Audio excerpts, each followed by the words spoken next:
L'adolescence à l'âge du désir. Joli titre. Joli titre, plus complexe qu'il n'y paraît.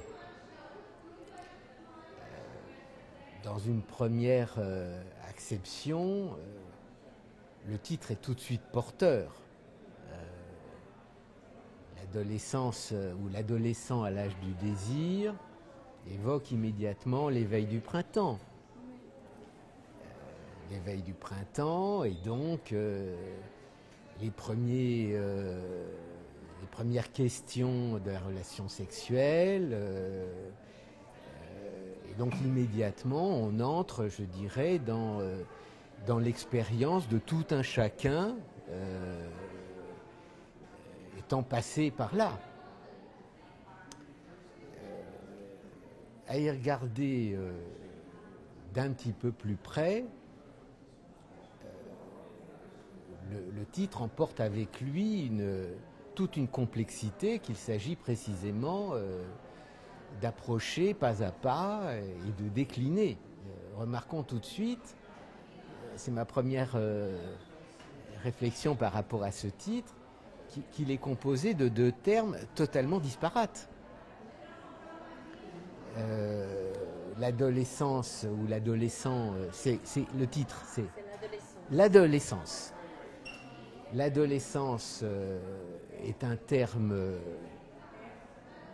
entre le discours sociologique, voire le discours médical, mais c'est en tout cas pas du tout un terme analytique, alors que le second terme, désir, est un terme éminemment analytique. Et que donc ce titre a le mérite justement d'emporter avec lui le problème entre psychanalyse et société d'une certaine manière.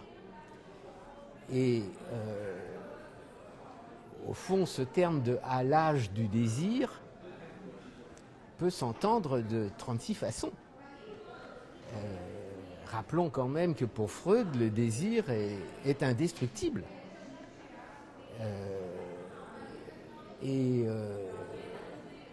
Peut-on dire que donc cette notion même de désir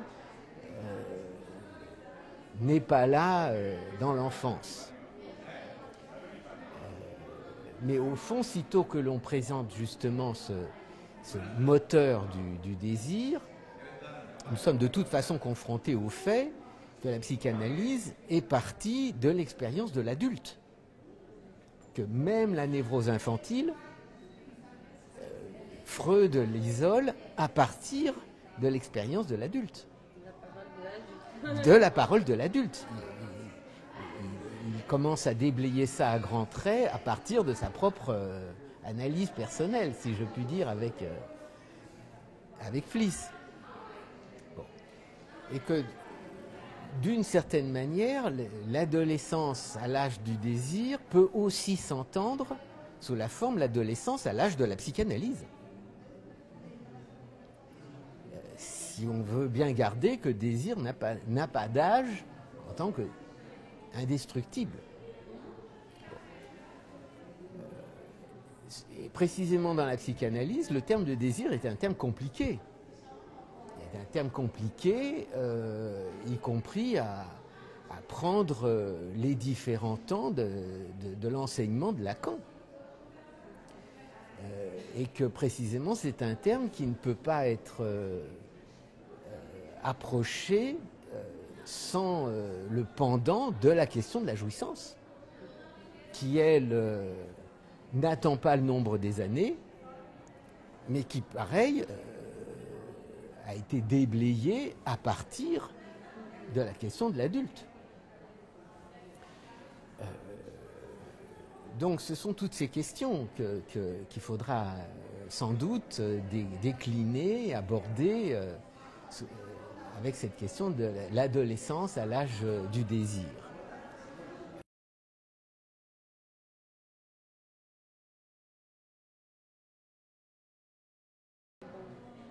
C'est tout à fait ça.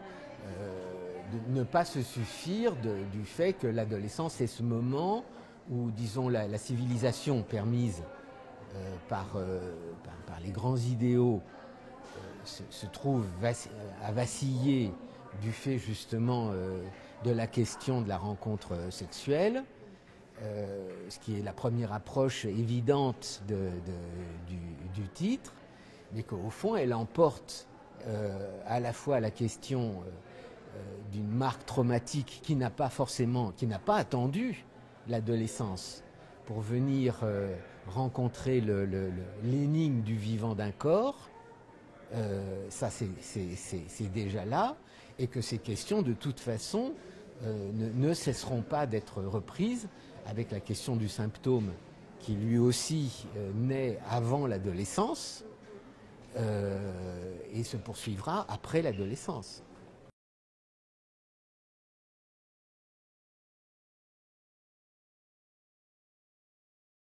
C'est une très bonne question.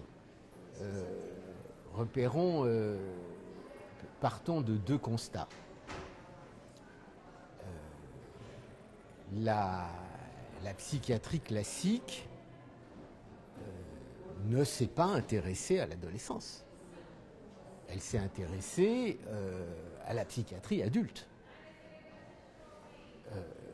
Il y a d'ailleurs une affinité tout à fait étonnante à ce niveau-là entre ce que nous disions de la psychanalyse, qui est partie de l'expérience de l'adulte, quitte à ce que, bien entendu, il puisse évoquer ce qui lui est arrivé tout au long de sa vie.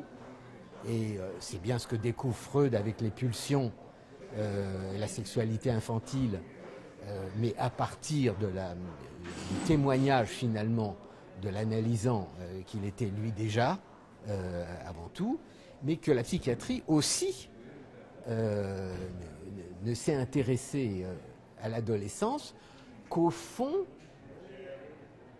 quand elle a presque cessé d'être la psychiatrie. C'est-à-dire que Lacan avait repéré ça tout à fait, que la psychiatrie est toujours d'avant Freud, d'une certaine manière, en tant que psychiatrie de l'école française et allemande du XIXe siècle, ayant construit vraiment toute cette sémiologie fine et isolé ce que sont les phénomènes élémentaires et cette clinique différentielle des psychoses.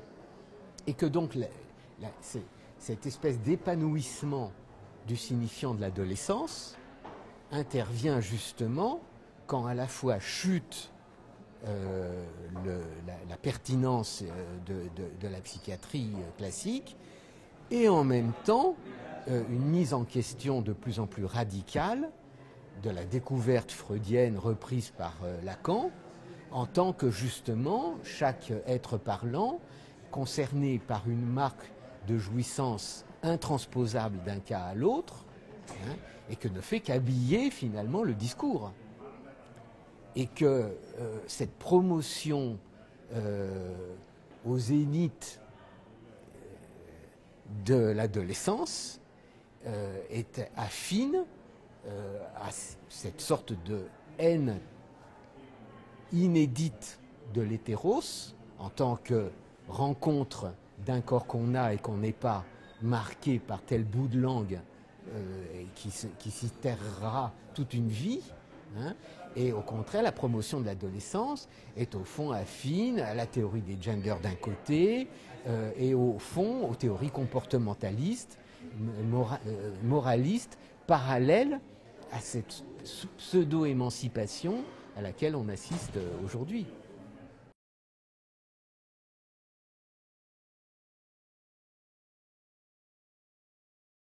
C'est très fin de votre part, ce constat. Il y a une sorte de généralisation de l'adolescence, sans doute à référer à ce que nous, c'est-à-dire ce que chacun entreprenant une psychanalyse, isole et pur comme étant du champ de la responsabilité. Au fond, de quoi est-on responsable? On est responsable de ce qui précisément excède le champ de l'élaborable par le discours. On est responsable de comment on fait avec l'inouï d'une marque de jouissance que répercute notre symptôme. Et que par conséquent, la responsabilité est intransposable d'une personne à l'autre. Et touchant, encore une fois, un hétéros rencontré dans son propre corps. Que l'autisme du corps n'est autiste que vu du corps, si je puis dire. Mais que la rencontre d'un corps qui n'en fait qu'à sa tête est une rencontre, tout ce qu'il y a de plus hétéros, dont j'ai la responsabilité en tant que ne pouvant pas être annulé par tous les traitements possibles. Qu'on a là un point incurable dont je suis responsable. Et que donc la généralisation de l'adolescence est sans doute un des noms de ce que nous appelions cette sorte de haine aujourd'hui de la responsabilité en tant que ne pouvant pas être légiférée par l'autre.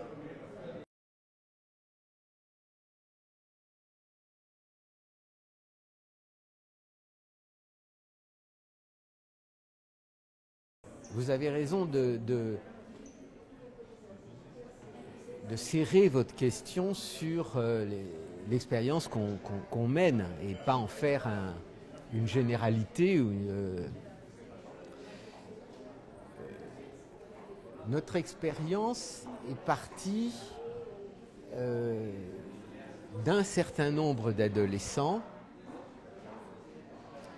qui ne trouvaient pas dans les lycées d'aujourd'hui, quelle que soit la bonne volonté des professeurs, une manière, lorsqu'ils en ont le goût, d'utiliser le savoir au service d'un symptôme. Notre position n'est donc absolument pas quelque chose qui pourrait se dire « venez à moi les petits bacheliers ». Ça n'est pas permettre à tout le monde d'avoir le bac, y compris lorsqu'on a des grands problèmes psychiques. Notre expérience est née d'un constat.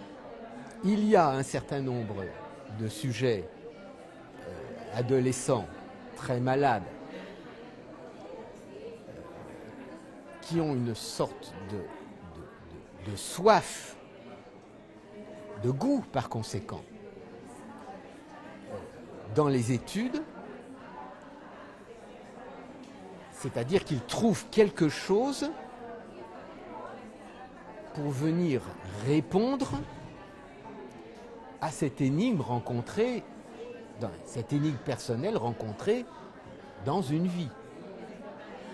Et comment y faire signe? Comment faire signe donc à un goût dont témoigne déjà un adolescent? Donc vous voyez comment la question savoir et adolescent, pour nous, est subvertie. Ça n'est pas, elle est suggérée, quoi que ce soit, du côté du champ social, éducatif ou scolaire, universitaire. C'est prendre acte de telle personne désireuse, puisque à l'âge de désir, vous dites, désireuse, qui ne veut pas céder sur cette soif des études. Et donc, puisque ça n'est plus possible dans un lycée banal, et sans que précisément ça vienne se substituer à l'enjeu de l'accusé de réception du plus intime et du plus personnel d'un adolescent, nous avons créé l'Institut Soins Études. Et cette soif et ce goût des études n'a rien à voir avec forcément des génies. On peut avoir un goût très prononcé dans les études et s'avérer pas nécessairement un très bon élève. Comme à l'opposé, on peut s'avérer un très bon élève et ne absolument pas avoir le goût des études. Nous, c'est vraiment sur cette question de goût. Les deux conditions préliminaires pour venir dans cet établissement, c'est le goût des études et le goût de l'élucidation personnelle. On peut aussi n'avoir aucun goût pour l'élucidation personnelle de son cas.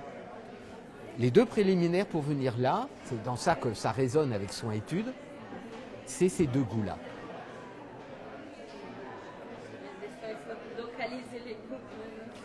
Voilà, et ça, ce sont les entretiens préliminaires. Les entretiens préliminaires qui sont faits avec des analystes. Justement, allons-nous parier ou pas sur ce goût des études dont on ne se mêle pas, c'est les profs qui s'occupent de ça, même si c'est sur le même lieu que l'institution d'études, et le goût de l'élucidation dont le partenaire sera l'analyste.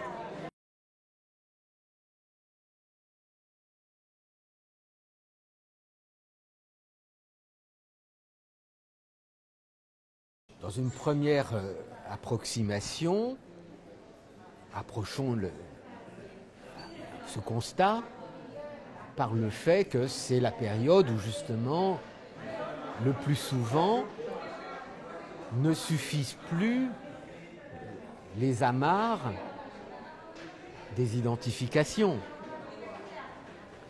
Et tel adolescent rencontre une relation sexuelle, tel autre ne peut plus se suffire de l'appareillage et des habits qu'il trouve chez ses parents. On retrouve d'une certaine manière tous les grands thèmes que Lacan, dès 1958, dans la question préliminaire, aborde comme circonstance classique d'un déclenchement.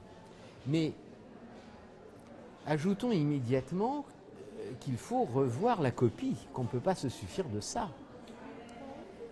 Et que, d'une certaine manière, dans notre pratique en tout cas, dans nos expériences, le déclenchement à l'adolescence pâlit aujourd'hui. Il reste une valeur sûre, mais qui pâlit de manière nette. À la fois parce que les grands déclenchements, de toute façon, même s'ils continuent à exister, ne sont pas si fréquents que ça, et qu'au fond, il y a une affinité entre la grande logique du déclenchement du Lacan de 58 et l'époque où le nom du père fonctionnait précisément avec le discours du maître. Et que aujourd'hui, on assiste à la fois, peut-être davantage qu'avant, à des chefs d'entreprise, pères de famille tout à fait psychotiques, mais aussi à toutes ces psychoses ordinaires qui ne sont pas des psychoses déclenchées, et que même la logique différentielle névrose-psychose pâlit au regard de l'enjeu pour la psychanalyse, d'une manière transclinique, de permettre, en tout cas de ne pas empêcher, que la marque dont on parlait tout à l'heure parvienne à destination avec une petite invention redoublant en effet de création, ce qui finalement devient transclinique, qu'on soit névrosé ou qu'on soit psychotique. Et qu'au niveau des adolescents, c'est frappant par exemple avec l'initiative de l'Institut Soins Études, l'écrasante majorité des patients que nous accueillons ne sont pas, disons, sur un mode oedipien, disons-le plutôt comme ça, la question de les ravaler au rang d'une étiquette psychotique n'a aucun intérêt quant à notre orientation. Il s'agit bien plutôt de nous faire partenaires des inventions qu'ils vont trouver personnelles pour justement tenir compte de cet inouï qui est dont ne veut rien savoir le champ social d'aujourd'hui, justement.